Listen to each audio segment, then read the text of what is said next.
Good day. Here are the top stories of the Manila Times for November 26, 2020. Supreme Court Associate Justice Marvic Mario Victor Lunan requested the release of nearly $5 million for the renovation of a cottage in Baguio. Each of the court's magistrates has been designated a cottage in the Supreme Court compound where they and their staff stay during the summer season.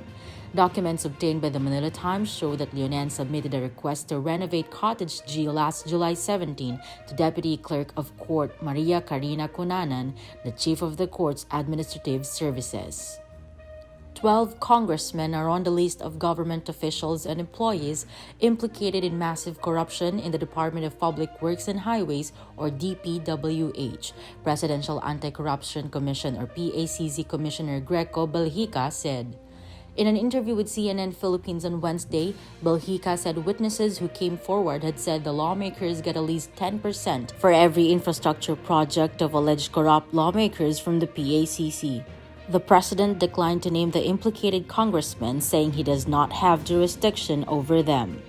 Senator Christopher Lawrence Bongo attended the launch of the Balik Probinsya Bagong Pag-asa or BP2 program in Causwagan, Lanao del Norte, where a housing community will be established for BP2 beneficiaries. Go joined National Housing Authority General Manager Marcelino Escalada Jr., who also serves as the BP2 Council Executive Director, and other officials in leading the ceremonial turnover of funds that will be used for housing assistance to BP2 beneficiaries. Model houses was also showcased during the activity. The Manila Times 7th online forum today, November 26, will highlight infrastructure, one of the top priorities of the Duterte administration. Maximizing and monetizing structures and spaces will discuss if the government is within its infrastructure spending target. Presidential Advisor on Flagship Program and Projects and Bases and Conversation and Development Authority President and CEO Vivencio Dizon will be the guest speaker. Also invited as speakers are Damoso Land Anflo Industrial Estate Corporation First Vice President Ricardo Florendo Lagdamio and PDP Architects Managing Director and CEO Kathy Saldana. Topping business, the government's fiscal gap ballooned year-on-year to 61.4 billion in October, amid lower revenues and expenditures during the month, according to the Bureau of the Treasury.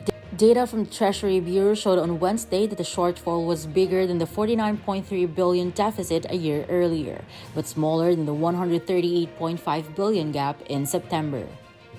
Philippine Airlines, or PAL, announced on Wednesday that it was working on a plan to restructure its debt and rebound from the COVID-19 pandemic, which continues to expand the air carrier's losses and to batter the industry worldwide. In a statement, the Lushutan-led flag carrier said its, quote, management and stakeholders continue to work on a comprehensive recovery and restructuring plan that will enable PAL to emerge financially stronger from the current global crisis. In sports, the Los Angeles Lakers have signed veteran Spanish center Marc Gasol.